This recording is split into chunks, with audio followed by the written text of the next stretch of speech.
नमस्कार दोस्तों, मैं हूं ममता तिवारी और आप सभी का स्वागत करती हूं मेरे चैनल ममता जुए में। कैसे हैं आप सब? तो ये बताने के लिए कमेंट बॉक्स में जय माता दी हमेशा की तरह ज़रूर लिखिए।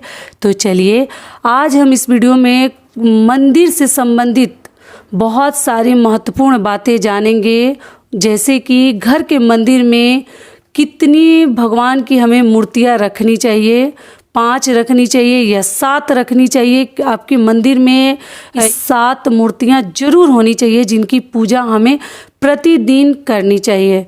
दूसरी बात क्या है कि घर के मंदिर में अगर मूर्तियाँ और फोटो बहुत अधिक हो गए हैं तो हम क्या करें, तो हम कैसे विसर्जन करें, कहाँ रखें, पूजा करें कि ना करें।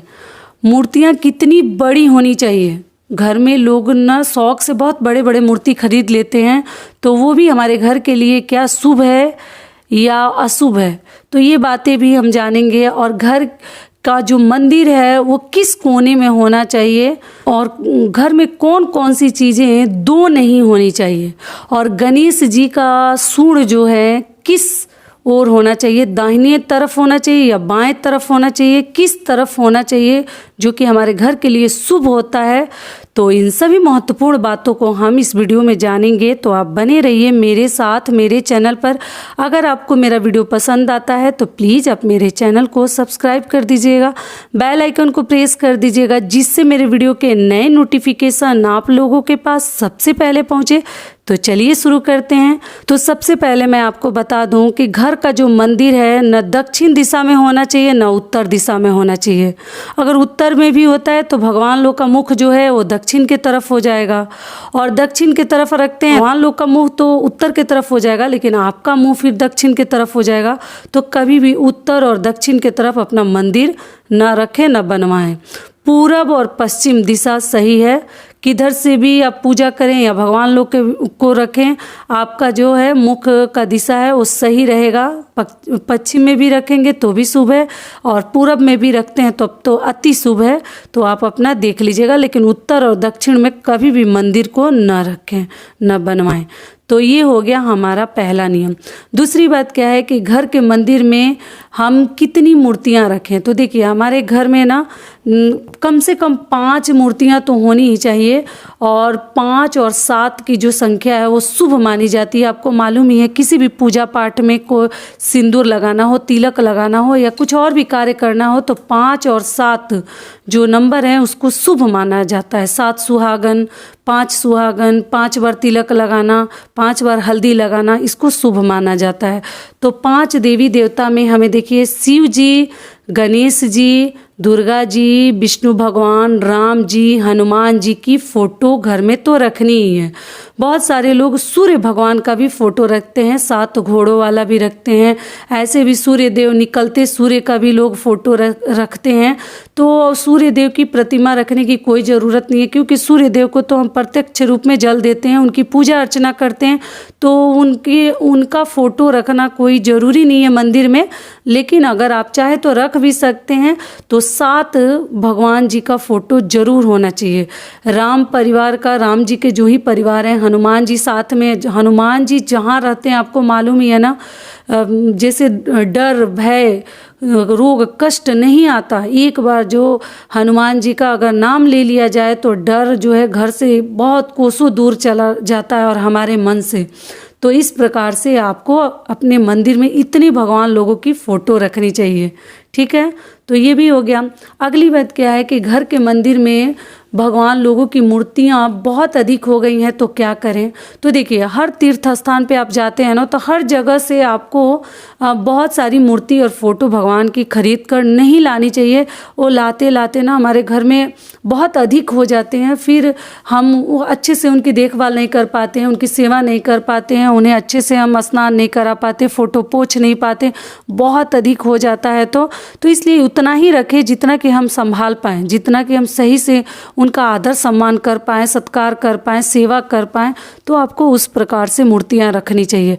3 तो किसी मतलब भगवान की मूर्ति अपने घर में 3 नहीं रखना चाहिए। 3 नंबर जो है शुभ नहीं होता है, तो 3 कभी ना रखें। जिस भगवान की मूर्ति या फोटो 3 हो गई है तो आपको हटा देनी चाहिए। आप ले जाकर ना जल में विसर्जन कर दे, प्रवाहित कर दें, बहते जल में, नदी में, सरोवर में, तालाब में, जहाँ कहीं भी देखें आप उनको विसर्जन कर दें। मान लीजिए अगर नहीं कर पाते हैं तो मिट्टी में गड्ढा खोद कर भी आप खुद से विसर्जन कर दीजिए, वो सबसे सही रहेगा। इधर उधर भगवान का फोटो रखे, मूर्ति रखे और फिर अपमान होता है, खंडित हो जाते हैं, कहीं किसी का पैर पड़ जाता है तो वो आपके लिए ना और भी हानिकारक होता है। तो इसलिए मिट्टी में गड्ढा खोद कर अगर वैसा सुविधा आपको मिल जाए तो आप खुद विसर्जन कर दीजिए फूल और माला के साथ, ठीक है। तो ये भी हो गया। और एक चीज़ ध्यान रखनी है, चौथी बात क्या है कि अगर आपके घर में गणेश जी की प्रतिमा है और उनका सूंड जो है, आपको ध्यान रखनी है कि गणेश जी की प्रतिमा या फोटो कभी भी आप खरीदते हैं तो उनका सूंड जो है बाएं के तरफ होना चाहिए, मुड़ा होना चाहिए, दाहिने तरफ नहीं होना चाहिए, जो कि हमारे घर के लिए बिल्कुल शुभ नहीं होता। तो कभी भी आप खरीदते हैं तो इस बात का ध्यान रखिएगा। अगर आपके पास दाहिने तरफ वाले गणेश जी हैं तो आपको हटा देनी चाहिए मूर्ति और बाएं तरफ वाली ही मूर्ति मंदिर में, घर के मंदिर में सजाकर रखनी चाहिए और पूजा अर्चना करनी चाहिए, ठीक है। अगली चीज़ है कि देखिए अपने घर में कभी भी बहुत बड़ी बड़ी मूर्तियां ना रखें, क्योंकि बड़ी मूर्तियों को रखने का मतलब हुआ कि उनका जो नियम, धर्म, सेवा, पूजा जो है ना थोड़ा अलग ही है। बहुत बड़े बड़े पूजा और नियम से उनको रखा जाता है, जो कि हर आदमी के बस की बात नहीं है। और बड़ी मूर्तियां जो हैं विसर्जन करनी पड़ती है, तो बहुत बड़ी बड़ी मूर्तियां ना रखें। आप 3, 3.5 इंच, 4 इंच तक का ही मूर्ति रखें। बहुत बड़ी मूर्तियां रखना भी हमारे घर के लिए शुभ नहीं होता, क्योंकि अगर आप विसर्जन नहीं करते तो उसका भी दोष आपको लगता है। तो शौक में आकर बहुत बड़ी बड़ी मूर्तियां न खरीदें, छोटी छोटी ही मूर्तियां मंदिर में रखनी चाहिए।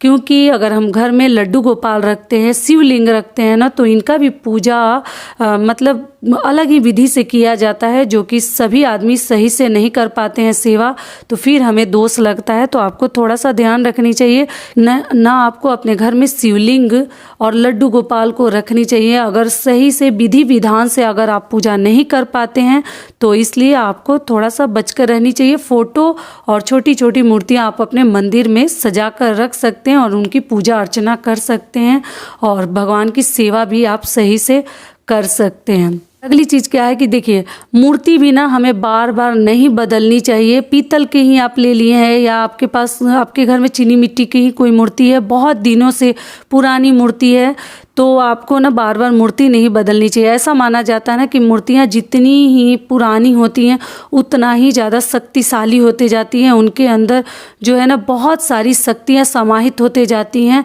तो इसलिए कभी भी घर की मूर्तियों को बहुत जल्दी जल्दी आपको नहीं बदलनी चाहिए।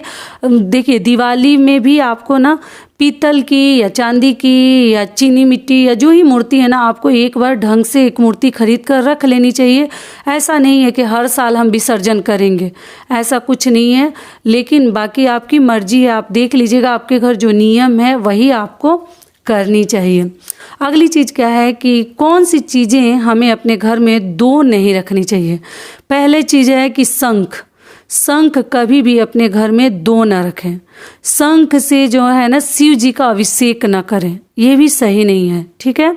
और दूसरी चीज़ क्या है कि अपने घर में 2 शिवलिंग, मान लीजिए कि आप सही तरीके से पूजा पाठ कर सकते हैं तो भी आपको अपने घर में 2 शिवलिंग नहीं रखनी चाहिए, एक ही शिवलिंग आपको रखनी चाहिए। और किसी भी प्रकार का फोटो वगैरह तो आपको मतलब 3 ही रखनी चाहिए, जो कि मैं बता चुकी। तीसरी चीज़ क्या है, शालिग्राम जी, जो ठाकुर जी रखे हैं वो शालिग्राम जी साथ में रखते हैं। शालिग्राम जी जो विष्णु भगवान का स्वरूप माने जाते हैं। जब हम एकादशी के दिन तुलसी माता का विवाह करते हैं कार्तिक महीने में, तो शालिग्राम जी के साथ ही करते हैं, तो विष्णु भगवान का स्वरूप माने जाते हैं। तो कभी भी अपने घर में शालिग्राम जी भी आपको 2 नहीं रखनी चाहिए, ठीक है। तो इन सभी बातों को आपको ध्यान रखते हुए अपने घर के मंदिर में पूजा अर्चना करनी चाहिए। और सभी महत्वपूर्ण बातों को ध्यान में जरूर रखते हुए जो चीज़ आपके घर में नहीं है वो खरीद लीजिए, और जो अधिक हो गई हैं उनको आप विसर्जन कर दीजिए। और जल में भी कर सकते हैं और ज़मीन में भी कर सकते हैं, मतलब विसर्जन गड्ढा खोद के, जो कि मैं बता दी। तो आशा करती हूँ, उम्मीद करती हूँ कि इस वीडियो से आप लोगों को बहुत अधिक लाभ मिलेगा। फिर मिलती हूँ एक नए वीडियो में, तब तक के लिए नमस्कार। स्वस्थ रहिए, सुरक्षित रहिए और जहाँ कहीं भी रहिए खूब खुश रहिए। और अगर मेरा वीडियो पसंद आता है तो प्लीज़ लाइक भी कीजिएगा।